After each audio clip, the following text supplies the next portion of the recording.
येत्या 5 तारखेला महायुती सरकारच्या शपथविधीची जोरदार तयारी सुरू आहे। यातच आता राजकीय घडामोडींना वेग आलाय। काळजीवाहू मुख्यमंत्री कालच साताऱ्याच्या दरे गावातून मुंबईमध्ये दाखल झाले। आज महत्त्वाच्या बैठकांचं सुद्धा आयोजन करण्यात आलं होतं, मात्र एकनाथ शिंदेंच्या आजच्या सर्व बैठका या रद्द करण्यात आल्या। तब्येतीच्या कारणास्तव डॉक्टरांनी एकनाथ शिंदेंना विश्रांतीचा सल्ला दिल्यानं बैठका रद्द करण्यात आल्याची माहिती मिळतेय। तर दुसरीकडे देवेंद्र फडणवीसांच्या सागर निवासस्थानी भाजप नेते दाखल झाले आहेत। गिरीश महाजन, चंद्रकांत पाटील, राहुल नार्वेकर हे सागर बंगल्यावरती दाखल झाले। तर तिकडे अजित पवार तातडीनं दिल्लीला जाणार असल्याची माहिती सूत्रांनी दिली आहे। त्यामुळे सत्ता स्थापनेचा मुद्दा आणि मुख्यमंत्री पदावरून राज्यातील एकीकडे घडामोडींना वेग आल्याचं चित्र समोर आलंय।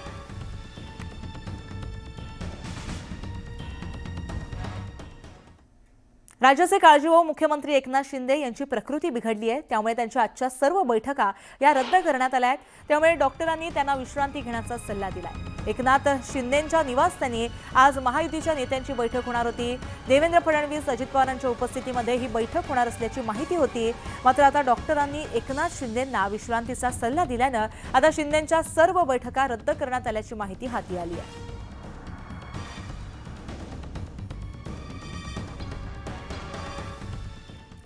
तर देवेंद्र फडणवीसांच्या सागर बंगल्यावरती नेत्यांची गर्दी वाढायला सुरुवात झाली आहे। भाजप प्रदेशाध्यक्ष चंद्रशेखर बावनकुळे, गिरीश महाजन, चंद्रकांत पाटील, राहुल नार्वेकर सागर बंगल्यावरती दाखल झालेत। शपथविधीसह खाते वाटपासंदर्भात या बैठकीमध्ये चर्चा होण्याची शक्यता आहे। तर याबाबत आपण अपडेट जाणून घेतो आमचे प्रतिनिधी तुषार उपनवार यांच्याकडून।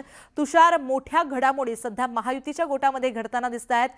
देवेंद्र फडणवीस यांच्या सागर निवासस्थानी मोठ्या प्रमाणात महायुतीच्या नेत्यांची, भाजप नेत्यांची उठबस पाहायला मिळते।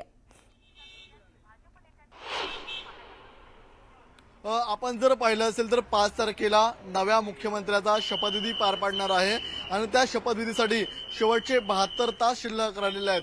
त्यामुळे महायुतीतल्या भाजप या पक्षामध्ये अंतर्गत घडामोडींना वेग आल्याचं पाहायला मिळतंय।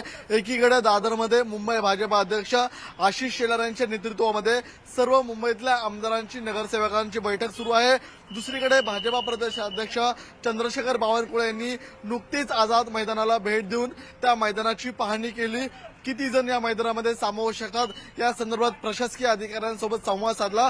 तर तिसरीकडे सागर या निवासस्थानी देवेंद्र फडणवीस यांच्या भेट घेण्यासाठी सर्व प्रशासकीय अधिकारी असतील, सर्व भाजपाचे प्रमुख नेते गिरीश महाजन, चंद्रकांत पाटील, राहुल नार्वेकर यांच्यासहित सर्व प्रमुख नेते आपल्याला भेटीगाठी घेताना पाहायला मिळतात। शेवटचे 72 तास शिल्लक राहिलेले असताना परराज्यामधून देखील काही मोठे मान्यवर शपथविधीसाठी उपस्थित राहणार आहेत। त्यामुळे शपथविधीचा मोठा दिमागदार सोहळा पार पाडण्यासाठी भाजपामध्ये एकीकडे अंतर्गत घडामोडींना वेग आलेला आहे, तर दुसरीकडे खाते वाटपासंदर्भात देखील देवेंद्र फडणवीस यांच्या निवासस्थानी चर्चा सुरू असल्याची पाहायला मिळते। त्यामुळे देवेंद्र फडणवीस यांच्या भेटीसाठी सर्व भाजपाचे प्रमुख नेते आल्याचं पाहायला मिळतंय। मात्र आता शेवटच्या टप्प्यामध्ये जे प्रशासनातले प्रमुख प्रशासकीय अधिकारी आहेत ते देखील आपल्याला देवेंद्र फडणवीस यांची भेट घेताना पाहायला मिळतात। त्यामुळे शेवटचे 72 तास असताना आपल्याला भाजपामध्ये अंतर्गत घडामोडींना वेग आलेला आहे, कारण की उद्या मुंबईमध्ये भाजपाचे केंद्रीय निरीक्षक दाखल होतील आणि 4 तारखेला गटनेतेपदी देवेंद्र फडणवीस यांची अधिकृतपणे वर्णी लावली जाणार आहे। त्यामुळे आता सर्वांचं लक्ष लागलेलं आहे आणि भाजपमधल्या सर्व प्रमुख नेत्यांचं नियोजन एकाच गोष्टीकडे आहे, ते म्हणजे 5 तारखेला जो शपथविधी सोहळा पार पडणार आहे तो शपथविधी सोहळा मोठ्या दिमाख्यात पार पडावा यासाठी भाजपाच्या सर्व गटातून आपल्याला नियोजन सुरू असल्याचं पाहायला मिळत आहे। जी, नक्कीच याकडे लक्ष असणार आहे। धन्यवाद तुम्ही दिलेल्या माहितीसाठी।